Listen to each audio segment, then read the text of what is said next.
exploitation that oppressed the grassroots poor. This threat of annihilation to budding British rule was smashed by insensitive and all-out atrocities and bloodshed, resulting in defeat of the isolated but well-determined liberation struggles by the poorest of the poor under East India Company. Later on, the Wahhabi uprising led by Titumir and Farazi, uprising led by Haji Shariatullah, though inspired by Islamic principles, was in fact a direct struggle to uproot British rule from the subcontinent. Surya Sen and Pritilota were executed by the British direct or indirectly. A number of Indians, including Mangal Pandey, Bhagat Jatin, Khudiram, sacrificed their lives against British atrocities. The British had to go through inhuman brutality to suppress the freedom-seeking people. In most cases, those were genocides. Drawing inspiration from these localized revolts, the Sepoy Mutiny of 1857 was fought by Hindu and Muslim Sepoys together to oust the British, an incident cited by many historians as the first struggle of independence in India. The exterminating violence resorted by the British in all the revolts proved them to be a bloodthirsty ruler prepared to perpetrate any level of inhuman atrocities, violence and conspiracy to safeguard their colonial possession. During the Sepoy Mutiny, rebel sepoys were blown by cannon fires, and in Delhi, the Mughal princes were massacred en masse. After the mutiny, the Queen took the rule from the company, but even under the Crown as well, atrocities were perpetrated to quell the armed revolts in various Indian sections.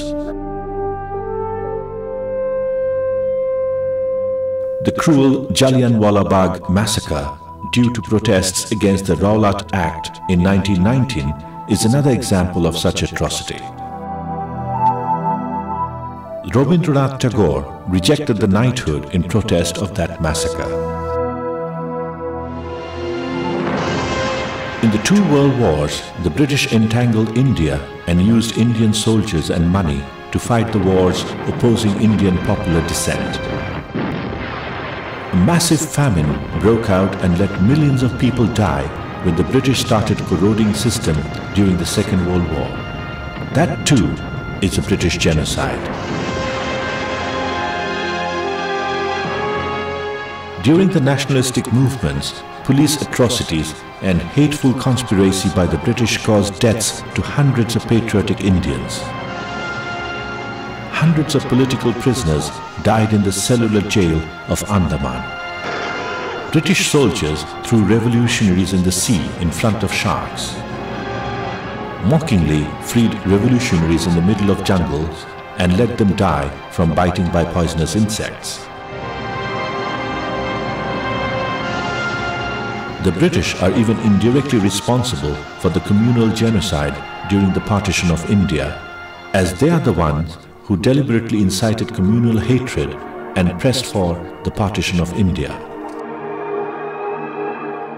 Communal division of Punjab and Bengal and the Kashmir issue still remain as a problem today. This series of murder is done by the British. The British looked down at the Indian people. Ironically, Indian civilization was far superior to the colonizing England. It only lacked the modern weaponry. From the very beginning, the British negated Indian culture.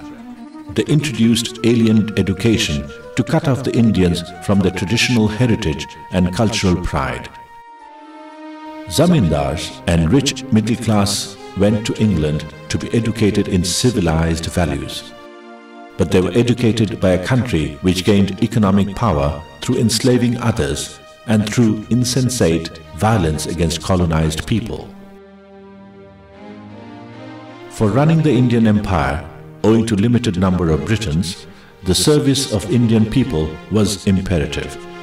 So, a class of clerically competent Indian people was educated in British system to create a specific class in India who, according to Macaulay, would be individuals Indian in body but British in mind.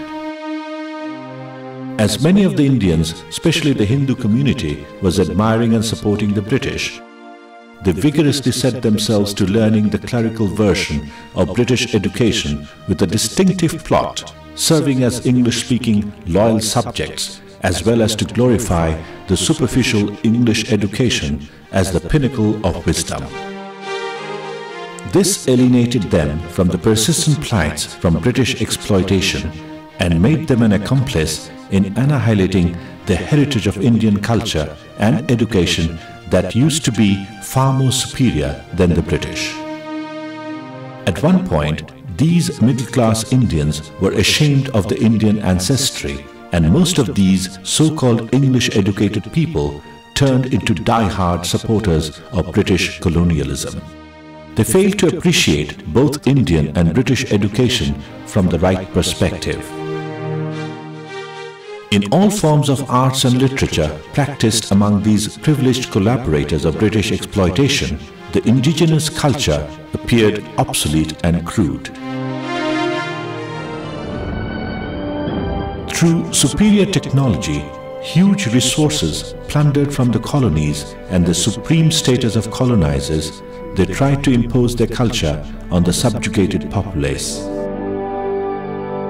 Rudyard Kipling, ironically, described the phenomena as white men's burden to emancipate barbarian colonized people.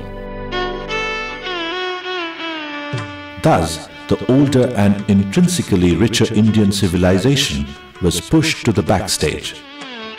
What ensued was an almost irreversible decay in the sense of self-identification for the Indian mass.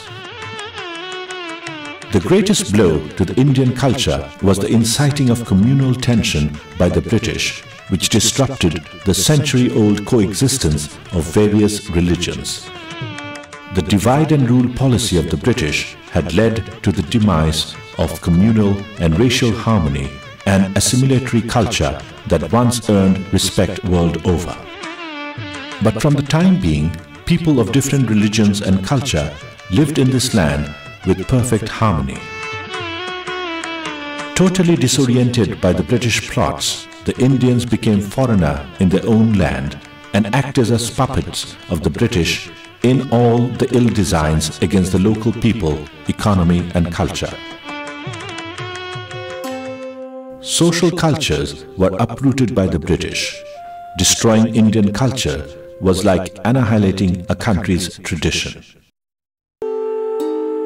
From the Plassey until the partition, the British conquest and empire building followed a dark path of vile conspiracy, wanton bribing, breach of faith, sheer atrocity and indiscriminate exploitation to destroy the economy, culture and the very fabric of the superior Indian civilization. People of the subcontinent are still reeling from the blow. Many of our current dire straits are a direct predicament of denuding the Indians from the ancient and profoundly richer culture, having a lot to offer to the British colonizers. The deep-rooted exploitation, indiscriminate atrocities and deliberate cultural annihilation perpetrated by the British in India has irrevocable ramification for the later history of this subcontinent. People have to suffer still these days. Most of their sufferings have causes rooted to the destruction of their own culture. The history of the subcontinent was largely affected by the long-going oppression, unbearable atrocities and planned cultural annihilation. People of this one-time British colony still suffer from the pervasive decay. By all standards, the British owe to the colonized Indians and the present generation a profound, true and far-reaching apology for their vile maneuvers in the colonial days. This type of historical or official apology is not a new phenomenon, and it has many noticeable precedents. Universal human justice demands that this issue of outrageous siphoning of Indian resources and the permanent harm inflicted by the British rule on the Indian people should be brought into account. Recent years have seen a wave of official apologies for wrongs committed in the distant past.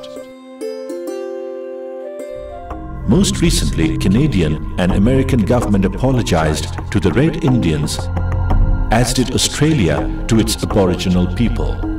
Former Japanese Prime Minister Junichiro Koizumi expressed deep remorse for Japanese World War II era conduct in China and Korea.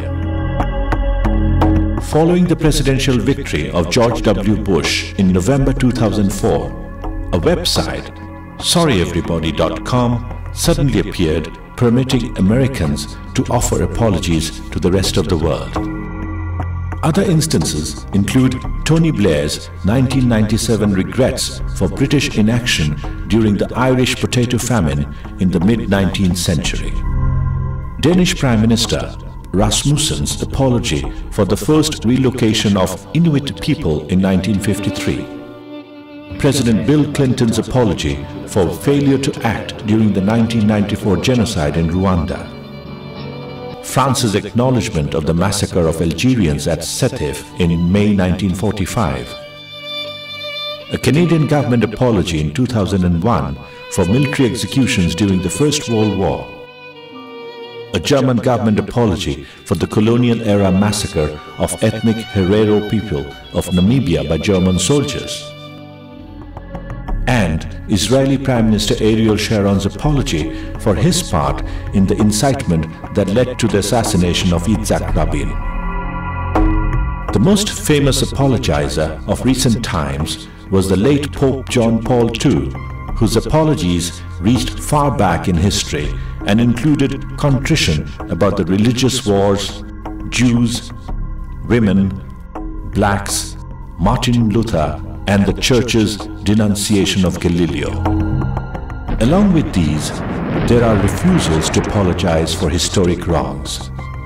Thus, despite requests, the Israelis refused the invitation of Egyptian Foreign Minister Mahmoud Riyad in 1968 to apologize for the aggression the year before.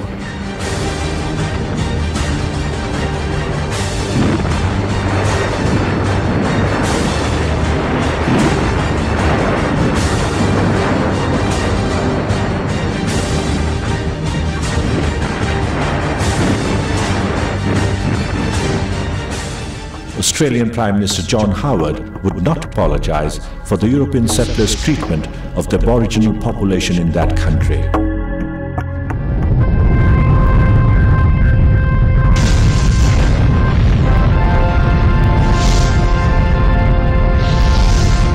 And President George Bush Sr.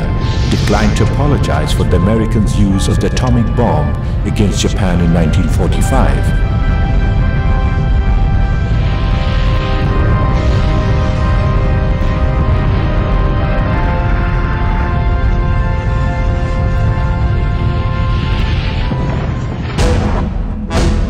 Despite such cases, the wave has continuing force. Apologies are scarcely ever rejected for being irrelevant or misplaced, but rather for being insufficient, inadequate, or insincere.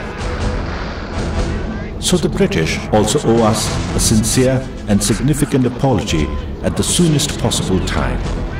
Provision for possible reparations should be made for plunder and inhuman atrocities inflicted for centuries.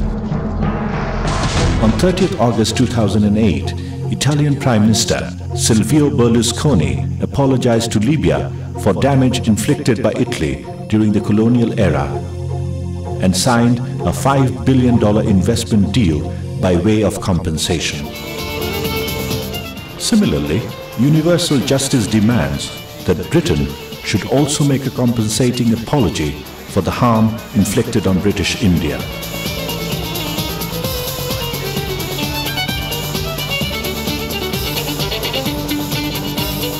A compensation of £5 million for each of the 190 colonizing years would be the minimum for making a plausible apology, obviously.